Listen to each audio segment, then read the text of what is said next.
Morning to one and all. ഇന്ന് ഞാൻ എടുക്കാൻ പോകുന്ന സബ്ജക്റ്റ് എന്ന് പറയുന്നത് ഫിനാൻഷ്യൽ മാനേജ്മെൻ്റ് ആണ്. നമ്മൾ ഫിനാൻഷ്യൽ മാനേജ്മെൻറ്റ് എന്താണെന്ന് അറിയുന്നതിന് മുമ്പ് എന്താണ് ഫിനാൻസ് നമുക്ക് നോക്കിയാലോ.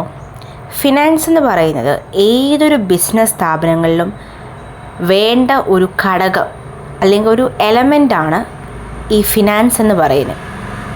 അതായത് മോണിറ്ററി ഫണ്ട് അല്ലെങ്കിൽ ഫണ്ട് നമുക്ക് വേണം. ഫണ്ടില്ലാതെ ഒരു ബിസിനസ് സ്ഥാപനങ്ങളും മുന്നോട്ട് പോകാൻ പറ്റില്ല.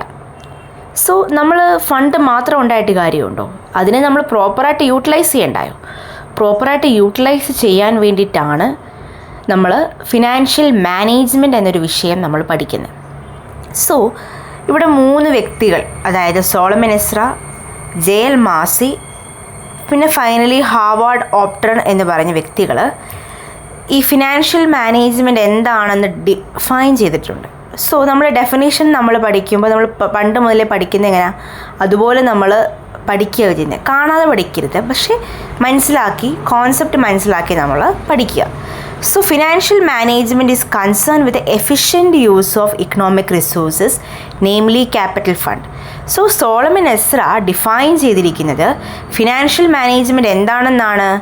ഫിനാൻഷ്യൽ മാനേജ്മെൻറ്റ് എന്ന് പറയുന്നത് അത് കൺസേൺ ചെയ്യുക എന്ന് പറയുമ്പോൾ എന്തുവാ, നമ്മൾ അത് ഇമ്പോർട്ടൻസ് കൊടുക്കുന്നത്, ഫിനാൻഷ്യൽ മാനേജ്മെൻറ്റ് ഇമ്പോർട്ടൻസ് കൊടുക്കുന്നത് എങ്ങനെയാണ് നമ്മൾ എഫിഷ്യൻ്റ്ലി ഫണ്ട്സ് യൂട്ടിലൈസ് ചെയ്യുന്നത് എന്നുള്ളതാണ്.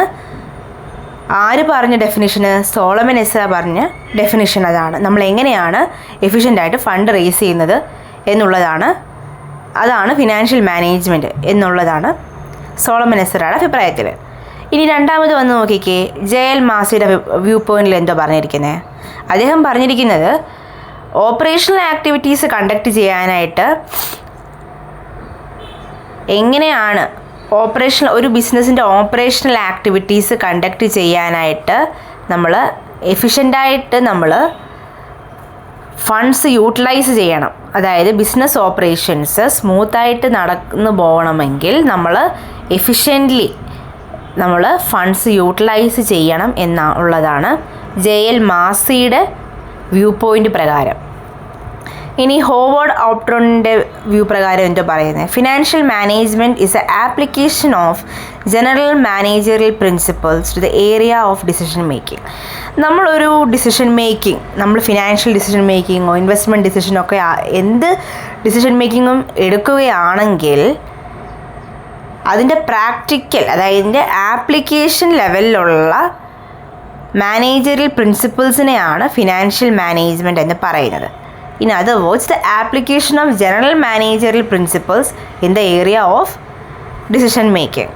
സോ നമുക്ക് ഇതിനകത്ത് ഏത് വേണമെങ്കിലും നമുക്ക് എളുപ്പമുള്ളത് പഠിക്കാവുന്നതാണ്. ഇനി നമ്മൾ ഫിനാൻഷ്യൽ മാനേജ്മെൻറ്റിൻ്റെ ക്ലാസിഫിക്കേഷൻ നോക്കുകയാണെങ്കിൽ പബ്ലിക് ഫിനാൻസ് എന്നും നമ്മൾ തരംതിരിക്കുന്നുണ്ട്, പ്രൈവറ്റ് ഫിനാൻസ് എന്നും നമ്മൾ തരംതിരിക്കുന്നുണ്ട്. പബ്ലിക് ഫിനാൻസിൽ ഇൻവോൾവ് ആകുന്നതാണ് സെൻട്രൽ ഗവൺമെൻറ്, സ്റ്റേറ്റ് ഗവൺമെൻറ്, പിന്നെ ലോക്കൽ അതോറിറ്റീസ്, ഗവൺമെൻറ് ഇൻസ്റ്റിറ്റ്യൂഷൻ, അവയൊക്കെ.